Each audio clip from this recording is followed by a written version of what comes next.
A tortura no nosso país é estrutural, não é institucional, não é caso isolado, não são fenômenos individuais, não são erros. A tortura no nosso país é institucional. O brasileiro é um povo que muitos deles gostam de tortura, muitos deles vibram com tortura e não é brincadeira. Quando a gente fala que fascismo e blá blá blá, não estamos banalizando. Nós somos um país bastante fascista, isso está incrustado nas nossas instituições e eu gostaria de falar um pouco isso, aproveitar que a coisa está ainda um pouquinho, né, na boca do povo, da população, da mídia, etc., por conta dos acontecimentos. Por conta de Genivaldo de Jesus Santos, tá? Uma pessoa com problemas mentais que estava dirigindo sem capacete e que foi cruelmente e covardemente torturado pela PRF, pela Polícia Rodoviária Federal. Isso não foi um caso isolado, isso não foi um acidente. Foi dada uma ordem de parada porque ele estava sem capacete, sendo que o nosso presidente e várias outras pessoas dirigem sem capacete e não acontece absolutamente nada, porque a lei não é para todo mundo, a lei ela só é formalmente igual, substancialmente a lei funciona para que um grupo possa oprimir outro. Isso não é, mais uma vez, erros ou defeitos do nosso sistema. Isso é o objetivo do nosso sistema e para quem gostaria de saber um pouco mais, o Vigiar e Punir, o meu curso de Vigiar e Punir, fala, né, não é do nosso sistema brasileiro, é do nosso sistema burguês, do nosso sistema capitalista, e o Foucault aborda isso, Foucault deixa isso claro, Foucault mostra os mecanismos de poder, e eu já fiz muitas aulas sobre o tema, tá? Então, vamos falar, né, o tema fala sobre poder disciplinar, etc. Aqui eu vou me focar um pouco na tortura, e a tortura faz parte disso. A gente está falando da polícia pegar um homem com problemas mentais porque ele estava sem capacete e torturar ele até a morte, botar ele dentro da viatura, jogar gás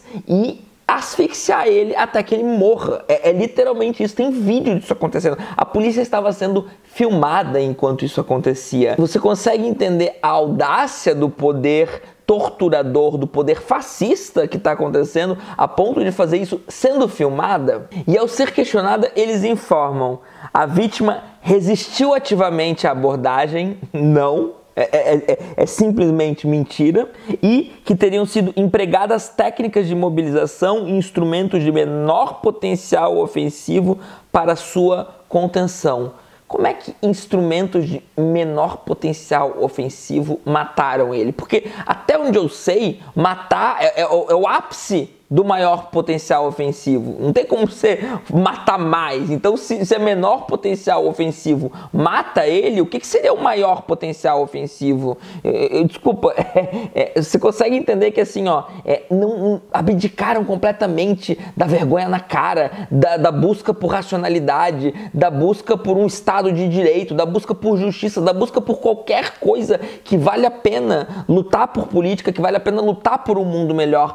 Eles estão claramente lutando por um mundo pior, por um mundo que sirva para só umas pessoas, por um mundo onde uma pequena elite possa oprimir de maneira violenta, de maneira sádica, de maneira torturadora a maior parte da população. Então, para quem está chegando agora, eu sou o professor Daniel Cidade, eu sou professor de filosofia.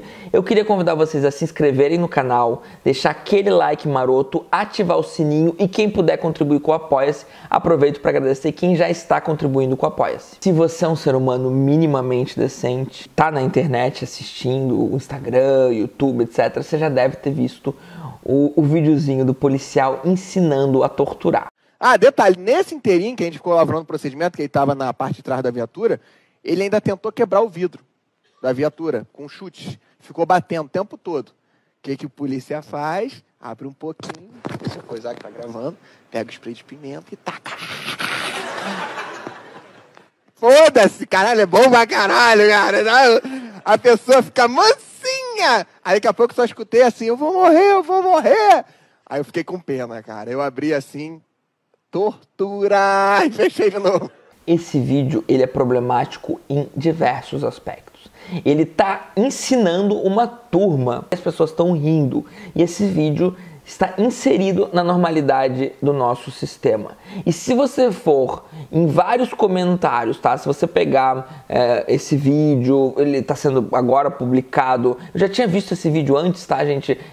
Isso acontece a céu aberto, isso acontece, enfim, na normalidade do nosso sistema. Não é um professor bobo e malvado que está falando isso porque ele é um psicopata. Não estamos falando de um psicopata, tá? Talvez até seja, mas a gente está falando de algo que está na normalidade do sistema. Se você olhar os comentários, você fica apavorado. Você vai entender que existe uma grande parcela da população que acha isso lindo e maravilhoso. Essa grande parcela da população, você simplesmente precisa usar a palavra bandido, né? Você usou a palavra bandido, fechou. Não importa se está falando de inocente, não importa se está falando de pessoas que são vítimas, não importa se está falando de um cara que estava só sem capacete. Se você colocar a palavra bandido, né, ela funciona quase como comunista, né? Você coloca a palavra comunista na frente, você pode fazer o que você quiser com aquele ser humano. Você pode torturar, você pode matar, você pode estuprar e de fato fazer isso. A ditadura militar fez isso o tempo todo. Os Estados Unidos tem um macartismo e vários outros momentos. Você simplesmente coloca um termo pejorativo, seja bandido ou comunista,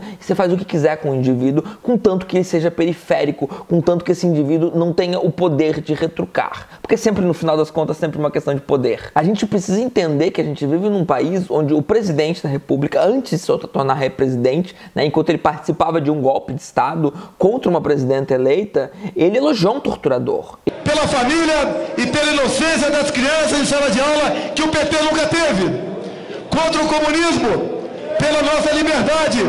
Contra o Fórum de São Paulo, pela memória do coronel Carlos Alberto Brilhante Ustra. Primeiro, ele já tinha dito há muito tempo atrás que ele era a favor da tortura. Dá porrada no Chico Lopes. Eu até sou favorável a CPI, no caso do Chico Lopes, tivesse pau de arara lá. Ele merecia isso, pau de arara. Funciona. Eu sou favorável à tortura, tu sabe disso.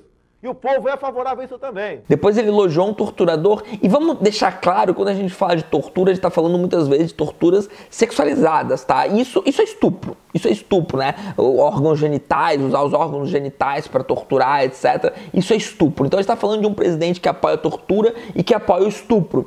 E esse presidente, ele entrou na normalidade, tá? A direita em peso apoiou ele, né? Quer dizer, não estamos falando aí só de bolsonaristas, tá? A gente está falando de toda uma direita que permitiu que isso acontecesse. E essa pessoa que defende isso, que defende a tortura, que instiga esse sistema judiciário punitivista. A gente está falando de uma operação Lava Jato que tirou a possibilidade de um candidato que tinha muita chance de ganhar. Essa operação Lava Jato contou com um juiz corrupto, um juiz que perseguiu o réu, um juiz que depois se tornou ministro desse presidente fascista e um juiz que defende também o punitivismo, defende toda essa violência, embora, né, com um viezinho aí de aparentemente mais civilizado, que de civilizado não tem nada, tá? De civilizado não tem nada. Então eu já disse aqui no canal e repito, no Brasil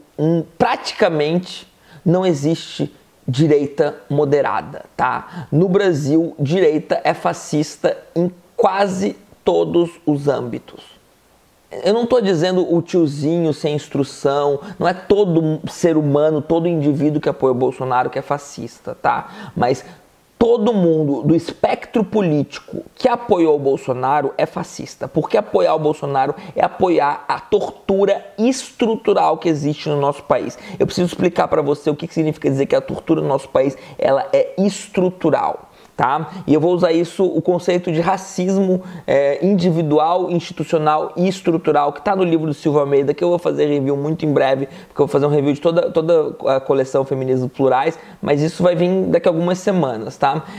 No livro de racismo estrutural do Silva Almeida, ele vai diferenciar 3 visões de racismo e vai privilegiar, vai dizer que a mais avançada, que explica melhor o racismo, é a estrutural, tá? A primeira visão é o racismo individual. Racismo individual é tratar o racismo como proveniente de um problema que alguns indivíduos tenham, a ignorância, por exemplo. Alguns indivíduos são ignorantes e eles são racistas por serem ignorantes, tá? Embora o racismo tenha o elemento da ignorância, tratar dessa maneira é, de certa forma, despolitizador. Você tá jogando para algum indivíduo a culpa do racismo, né? Ah, fulano, por ser ignorante, provoca o racismo, tá? O racismo, longe de ser isso, os indivíduos racistas não são a causa do racismo, eles são a consequência, eles são o efeito do racismo, tá? Em segundo lugar, uma visão mais elaborada e mais avançada é o racismo institucional, é o racismo que existe nas nossas instituições. As nossas instituições são racistas, o nosso sistema econômico é racista, o nosso sistema político é racista, o nosso sistema jurídico é racista. Então as instituições, elas são organizadas de modo a propagar e normalizar o racismo na nossa sociedade. Essa é uma boa visão sobre o que é o racismo, mas existe uma visão melhor ainda que engloba as outras duas, que é o racismo estrutural. O racismo está em toda a estrutura da nossa sociedade e ele forma os indivíduos e ele forma as instituições. Quer dizer que para além das instituições, ele está no nosso dia a dia, ele está na forma como a gente é educado, ele está nas piadinhas que a gente conta, ele está na forma como a gente percebe o mundo, ele está na arte, ele está nas nossas conversas, ele está em todos os lugares. O racismo faz parte de toda a estrutura. O nosso país foi fundado de maneira racista e ele permanece sendo propagado e continuado de maneira racista.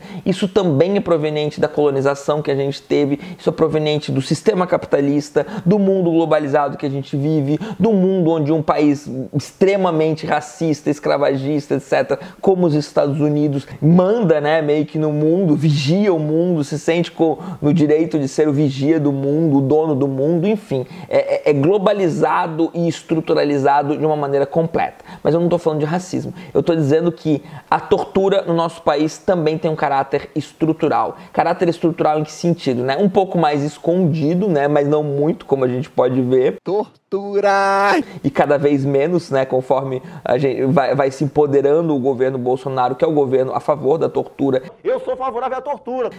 Que quer o poder, o direito de torturar as pessoas, como fazia-se na ditadura militar, tanto que ele é um apoiador da ditadura militar. Então, dizer que a tortura é estrutural significa dizer que a gente tem um sistema judiciário que ele não está nem um pouco preocupado em punir esses torturadores, tá? No máximo vai pegar um ou outro para fingir que pune, etc. Mas ele não está nem um pouco em dar punições reais e efetivas para eliminar a tortura do nosso sistema. A gente está falando de um sistema econômico que precisa da existência de cidadãos suficientemente marginalizados a ponto de que o próprio poder do Estado possa torturá-los e ninguém vai ter muito poder de fazer algo porque esses cidadãos são descartáveis, tá? A descartabilidade dos seres humanos também é necessária para o sistema capitalista, porque isso deixa a mão de obra mais barata, né? Isso coloca as pessoas em condições tão precárias que elas vão aceitar qualquer tipo de emprego porque a violência do sistema as obriga. Ninguém aceitaria vários empregos se não existisse um sistema violento em cima, e a tortura, né, é o ápice da violência, né? Não só violência física, como violência psicológica. Então isso faz parte do nosso sistema político, jurídico, econômico e ideológico. Tanto que, gente, pega esses vídeos, pega essas matérias que estão falando sobre o caso da tortura, etc., e vejam os comentários. Você vai ver que isso está na subjetividade dos povos. A própria estrutura produz subjetividades. A gente está com Foucault de novo, tá? Sempre Foucault. Foucault vai mostrar como a estrutura, Foucault que é um estruturalista / pós-estruturalista, ele vai mostrar como a estrutura produz subjetividades. Então a gente está produzindo essas subjetividades que aplaudem a tortura. Assim como a gente aplaudia, né, as execuções em praça pública, os suplícios, as bruxas sendo queimadas na Idade Média, hoje em dia a gente aplaude a tortura. Inclusive a gente tenta disfarçar a tortura de justiça. Tem gente que defende a tortura e vai fingir que é justiça, vai fingir que é paladino da moral, vai fingir que é cidadão de bem. Eles se auto-intitulam cidadãos de bem. Você está entendendo? Cidadão de bem. Eles acham que propagar essa violência é ser de bem, porque a coisa está tão maniqueísta, né, que, enfim, não existe nenhuma possibilidade de racionalidade no sistema atual, tá? A gente precisa entender, né? Eu que sou pós-moderno, que sou acusado de ser irracionalista, irracionalista é o sistema que a gente vive, tá? A gente vive da irracionalidade, a gente naturaliza essa irracionalidade a ponto da gente achar que ela é racional. Então, muito racionalista que vai falar de razão e blá blá blá, tá defendendo justamente a irracionalidade, a violência, a guerra, né, o estado de exceção contra a maior parte da população, contra a população periférica, que gera toda essa violência. Então não venha com essa de os caras que torturaram são bandidos isolados, a Polícia Rodoviária Federal errou. Não, eles foram treinados para isso, tá? Tem cursinho para isso, tá tudo bem acessível a vocês e não se enganem, tá? Não se enganem. A gente está falando de algo muito problemático que precisa ser cortado pela raiz. Ninguém está banalizando fascismo quando fala que nosso sistema econômico, jurídico e político é fascista. Ele é fascista, tá? Claro que é um fascismo moderno, claro que não é o fascismo histórico do Mussolini ou o nazismo, que é uma espécie de fascismo, né? O fascismo histórico de Hitler, mas enfim, né? Lembrando do Aimé Césaire, Hitler já estava entre nós muito antes. O espectro de Hitler já estava na modernidade. O espectro de Hitler é fundador da modernidade. Também estou pensando em fazer vídeos sobre isso, tá? Mas é isso, espero que tenham gostado e até mais.